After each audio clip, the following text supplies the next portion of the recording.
Alright, back again, Luke here, and today what I thought I'd do is make a bit of a vlog video. It's been a while since I made one of those, so I figured today would be a good day. I'll let you guys know what's going on around here a little bit. Let's see, where to start? Start by drinking some of my Sapporo here. And let's see here. First off, okay, as far as the Silent Scope board, the Silent Scope arcade board goes, I went and got online, and it had an error 11P problem, if you guys saw the video, which meant that the timekeeper battery had gone dead, or the timekeeper had gone dead, so it needed a new timekeeper. So I got on eBay and I started looking around, and there's two guys on there who sell the timekeeper, so I thought, oh, alright, this is kind of cool. So I contacted one of the guys, and his name was like Telmaster, like Telmstr, something like that.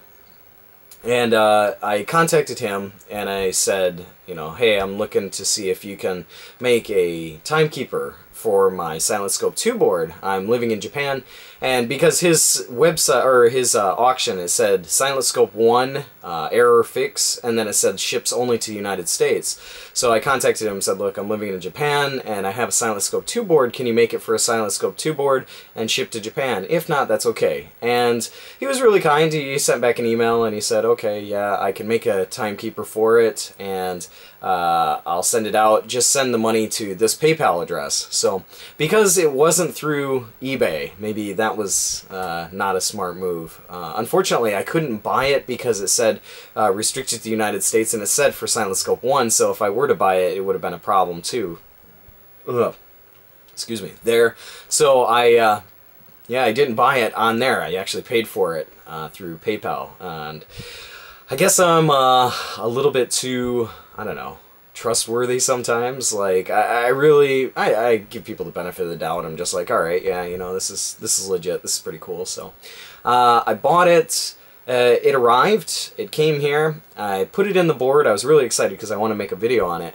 And when I put it in the board and I fired the board on, it came up with the exact same error. So it was 11P error, and I thought, oh, geez, this is really frustrating because it's not changing anything. So I contacted the guy, and he sent back an email just saying like, oh yeah, by the way, is this a regular Silent Scope 2 board, or is it Silent Scope EX? And I just said, oh, it's a regular Silent Scope 2 board. And then he sent back another one and said, do you have access to an EEPROM burner? And I said, oh yeah, I do. And I said, you know, what were your ideas? Did you have any ideas? And I didn't hear anything after that. And I thought, okay, this is kind of weird. It's like about 3 days or 4 days go by, and still nothing, no response. So I emailed him back and said, hey, I just want to let you know that I responded to your email. I don't know if you got it or not, so just email me back. And a couple days later, still nothing. And so I emailed him back and said, like, you know, what's going on here, man? You know, am I kind of like high and dry on this, or is there anything you can, you know, provide me with information on, you know, how to get this thing going? Still nothing. And I tried to look on eBay again today for like Telmaster or Telmister, something like that, Telmstr, and I couldn't find it. So yeah, I don't know. I think he might have closed down shop. But unfortunately, the Silent Scope board is still dead, and it's sitting up top. I was trying to do some room organization here, but yeah, that thing not working. So another kind of bum deal, I suppose, was I went on eBay again. Went on eBay again, and I found a Sega Lindbergh game that I thought would be kind of cool to make a video on, and I didn't have it for myself, so I went searching and I found it. And this is R-Tuned Ultimate Street Racing. And I thought, oh, okay, that looks pretty cool. You know, I haven't tried it before. It looked alright from like some of the videos that I saw, so I was like, alright, yeah, I'm gonna try and pick it up. So I got it. Yeah, once again, you know, the seller was kind of just really didn't say when it was shipped, didn't say anything like that. I contacted him, no response. Contacted him on his regular website and said, you know, please tell me. I think it was like UK Videotronics or something like that. I said, you know, hey man, I bought this game on eBay. I still haven't heard whether it was shipped out or not. Can you give me some info? And he sent back a mail, and he said, like, are you the guy, or like, you the guy in Japan? It's sent. And I was like, wow, okay, great. So, yeah. But anyway, I got the game here. It came in a really, really dirty, nasty-looking case. I put it in this yellow case here, but the original case, I don't even know if I have the original case. It was just really nasty. And it was a white case or a clear case, but it was just brown, like coated brown. And the disc was really dirty on the inside. I mean, I think it's a little bit better now, but yeah. So it didn't come in this case. And I put it in, tried to get it all wired up and working, and unfortunately, when I put everything in and got it all set up, it started up with a, what was it, force feedback error. And I thought, well, yeah, force feedback error, no big deal, I can just go in the options and change it out. I've done it with all my other games, it hasn't been a problem. But guess what?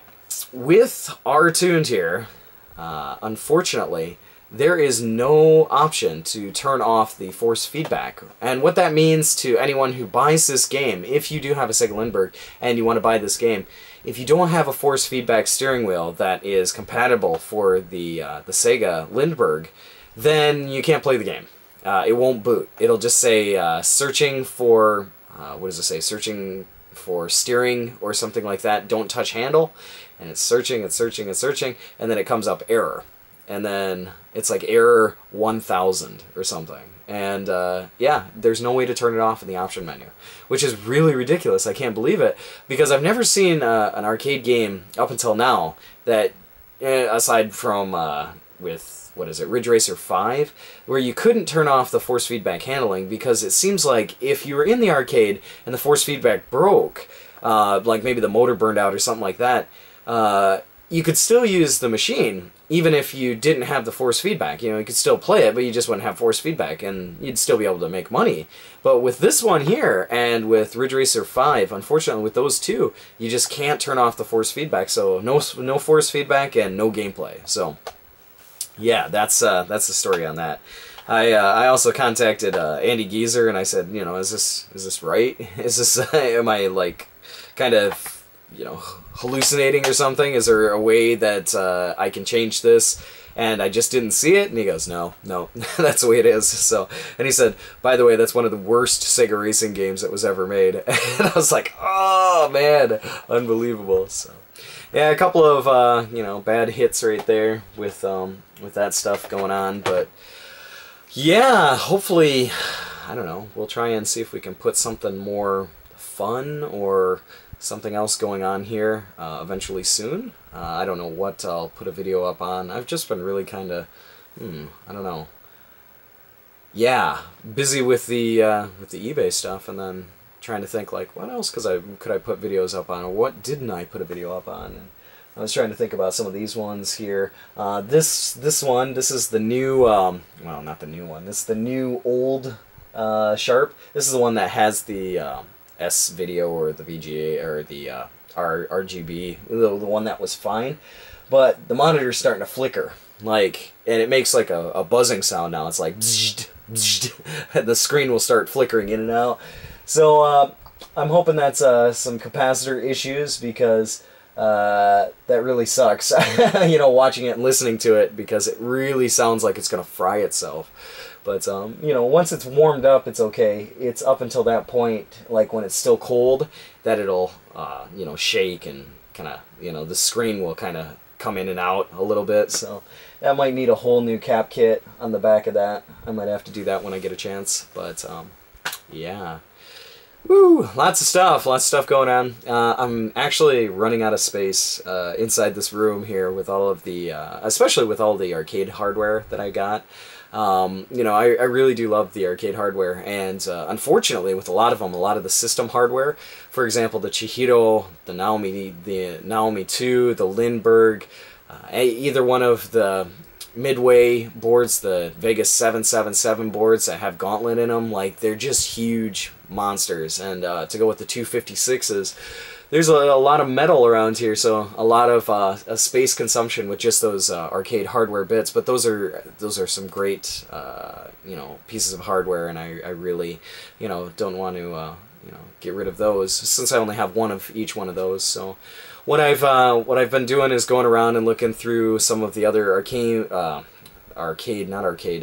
regular game stuff that I had and the duplicates. So I have found a few game machines that I have duplicates of that I'll be, you know, selling again. So if there's anyone interested in those things, you can let me know. I've got my stack going on here of stuff that I'm trying to kind of organize here inside the room and make sure that I have space for everything else. But yeah, I have a few things like that, a few machines. So yeah, send me a PM if you're interested in some of that stuff. Then we can move some of this other stuff around and then maybe make way for some different stuff to come in. Yeah, that's about all. Really, not too much else going on. There's, like I said, there's been a couple of games that I've been thinking about making some videos on, but haven't really gotten around to it. A few more Famicom Disk System ones, also some regular Famicom ones. I have one of my Atomus Wave ones that I haven't made a vid on. Let's see what else. I think there's maybe one Neo Geo MVS one, and all sorts of other good stuff around here. But yeah, lots of stuff to go through, and hopefully I'll be getting a chance to do some more videos on this stuff here soon. Maybe do a Bubble Bobble video on one of these Bubble Bobble boards. I did notice that the one board that I have going here, it's getting a little bit warm, so I don't know if that's, you know, common for this kind of board or not, just because of the fact that it is a bootleg, it's not an original. But yeah, if it's normal or not, I'm not sure. But you can see here, one of the things that I've done is I've tried to clean them up a little bit. It probably doesn't look the best here, but I've tried to go around and try and clean a little bit of it up. Still got quite a bit of dust here. Oh, I thought I was going to sneeze. But you can see I replaced the caps here on the front. There were some broken caps and some really leaky caps, if you remember, around the first time. I replaced all those caps. I replaced the caps on the corners here, on the bottom of this one, on these sides here. And yeah, I mean, it's working really good. The sound works really good. It just gets a little bit warm, so I'm just guessing that maybe that's the way this thing is supposed to be, just because it's an older setup. I'm not sure. So yeah, that's this board here, and that's what I've been up to. So sorry about the maybe lack of videos for the last couple of days. This is yeah, just trying to get some of the other stuff working here and trying to organize some of the stuff in the room so I can make more space. But yeah, I still got a lot of different machines and things like that going on, and a lot of extras, so I'll be trying to sift through that here pretty soon.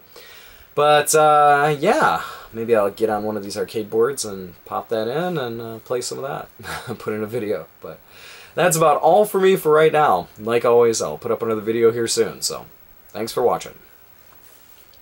You guys can see in the background here, I've got the Master System 2, and that's playing the Lucky Dime Caper, starring Donald Duck, just kind of running in the background.